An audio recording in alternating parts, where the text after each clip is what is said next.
Bonjour à tous, on se retrouve dans cette nouvelle vidéo qui est la suite de la précédente. Dans celle-ci, on va voir comment créer une table de date, puis comment la marquer comme table de date dans le modèle. Dans certains projets, on a déjà une table de date qui peut être prête à l'emploi. Ici, par exemple, j'ai une table de date, mais dans beaucoup de projets, et même dans la plupart des projets, ce n'est pas le cas. On va donc la créer nous-mêmes pour avoir un vrai calendrier d'analyse. J'ai eu à faire une jointure entre ces deux tables, donc l'ID de la table le date ID avec celui du revenu et renvoyer exactement la date, si vous vous en souvenez dans la vidéo précédente. Donc là, j'ai une date. Et qu'est-ce que fait Power BI dans ce type de date? Il crée une hiérarchie de dates. Je vous montre pour les deux cas. Pareil, ici, j'ai aussi une hiérarchie de dates. On a une hiérarchie qui est intégrée. Si je déroule, j'ai année, trimestre, mois, jour. C'est pratique pour démarrer vite, mais ce n'est pas l'approche la plus propre quand on veut un modèle qui est solide et qui sera maîtrisé. L'idée importante à comprendre, c'est que la hiérarchie de date automatique n'est pas une véritable table métier. Elle est créée en arrière-plan par Power BI et elle reste cachée dans le modèle. Et elle ne donne pas le même niveau de contrôle qu'une table de date construite volontairement. Dès qu'on veut travailler proprement avec des besoins réels comme les semaines ISO, les jours fériés, les périodes fiscales, il vaut mieux créer sa propre table de date. En fait, en termes de bonne pratique, ça doit être un réflexe de toujours créer une table de date. Avant même d'aller dans la vue modèle et de relier toutes les tables. Deux façons de pouvoir créer une table de date, soit avec du DAX, soit avec du M depuis Power Query. Une vraie table de date doit contenir une date par ligne et couvrir toutes les dates nécessaires dans le modèle. Ce n'est pas juste une colonne date récupérée qu'on va récupérer dans une table, par exemple ici, dans la table revenu, mais plutôt une vraie dimension calendrier. Donc dans cette vidéo, on va le faire avec Power Query. On va créer cette table de date avec du M Power Query. De façon, soit je viens dans transformer les données, ça me ramène ici dans Power Query, soit je referme, soit je viens dans obtenir les données, requête vide,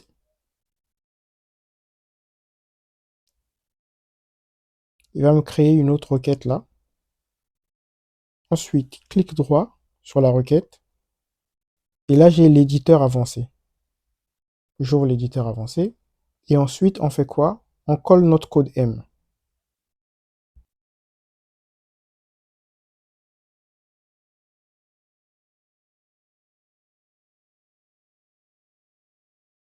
Ici, je définis la plage de date. Donc, la date de début sera la date de début de la table revenu. Et la date de fin sera la date de fin de la table revenu. Je vous explique ce que fait le code dans quelques minutes. Deux façons de le faire ici. Je peux ajouter des colonnes de date manuellement dans Power Query, ou soit le faire directement avec du DAX, donc dans la barre de formule. Pour l'ajouter manuellement dans Power Query, ce que je fais, c'est que je clique sur l'entête de la colonne date pour la sélectionner. Je vais dans transformer les données, non, dans ajouter une colonne, pardon. Et je vais juste à droite, j'ai date. Et là, je choisis des colonnes une par une. Si je vais ajouter l'année, le début d'année ou la fin d'année, ou fin d'année, je vais ajouter année. À partir de la même date, je peux aussi ajouter, par exemple, le trimestre. À partir de la même date, je peux ajouter le mois, soit le mois, le jour du mois ou le nom du mois.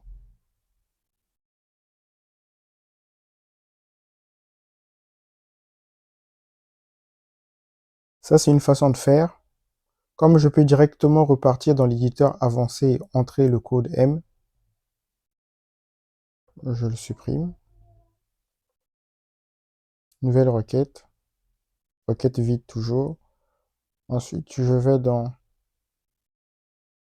éditeur avancé,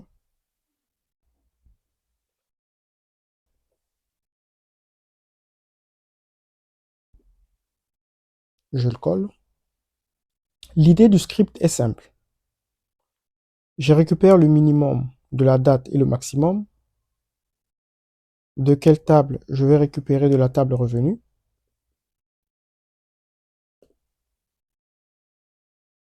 Le max aussi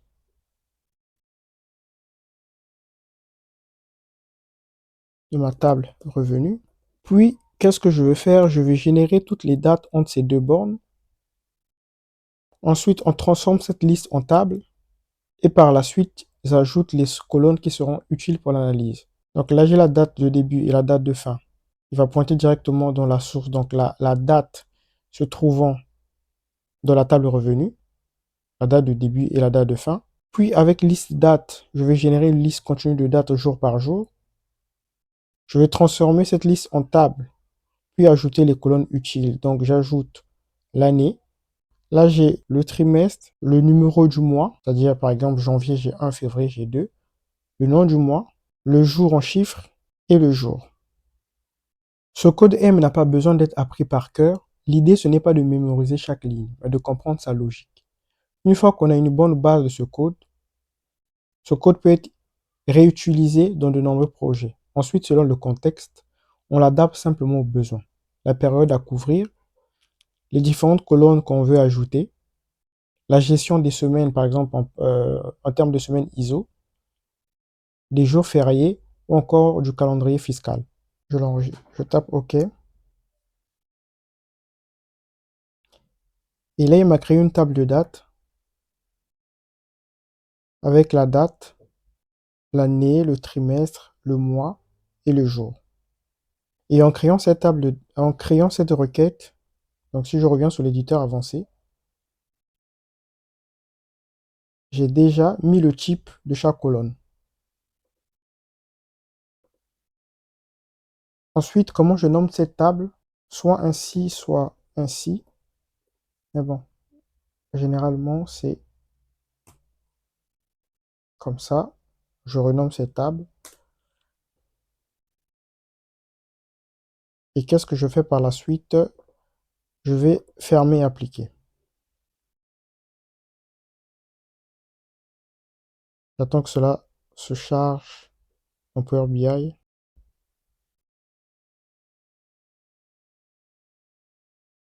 Donc, elle est là, cette table de date. Une fois la table créée, donc je l'ai renommée proprement. La table étant chargée, il me reste une étape essentielle, la marquer comme table de date. Comment je fais pour la marquer comme table de date? Je clique juste dessus.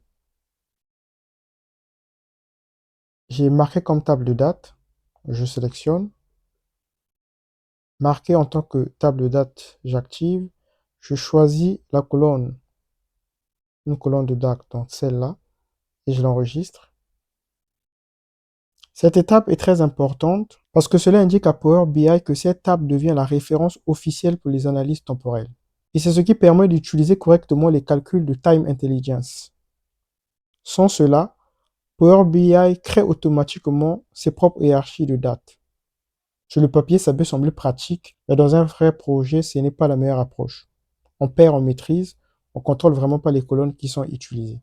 Et surtout, on alourdit le modèle. Et ensuite, il y a un élément important, il faut maintenant que je désactive cette hiérarchie de dates partout. Si je reviens dans la table revenu, là j'ai toujours cette hiérarchie de dates. Comment je fais pour la désactiver?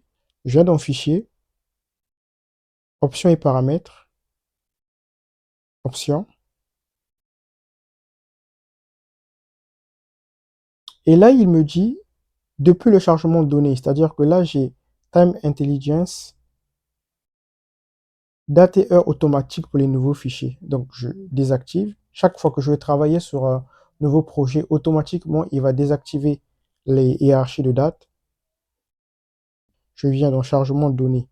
Je désactive aussi Time Intelligence de façon automatique.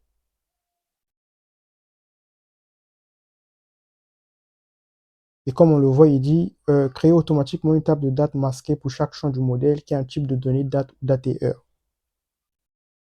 Je mets OK, donc je valide.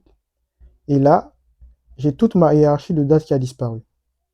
Pour savoir si une table de date est réellement marquée comme une table de date, vous avez une icône, cette icône qui apparaît au niveau de la date. La table de date est une base essentielle dans Power BI. La créer dans Power Query permet de centraliser une logique de transformation et de garder un modèle propre et de préparer facilement des colonnes utiles au métier. Une fois qu'on la crée, qu'on la charge, on la marque comme table de date. C'est une étape qui permet à Power BI de l'utiliser correctement pour toutes les analyses temporelles. On se retrouve dans la prochaine vidéo. J'ai mentionné tout à l'heure qu'il y a deux façons de pouvoir le faire. Créer une table de date, soit avec du DAX, soit avec du M dans Power Query. Et dans la prochaine vidéo, je vais le faire avec du DAX. N'oublie pas de t'abonner si tu veux voir la suite. Et on se retrouve dans la prochaine vidéo.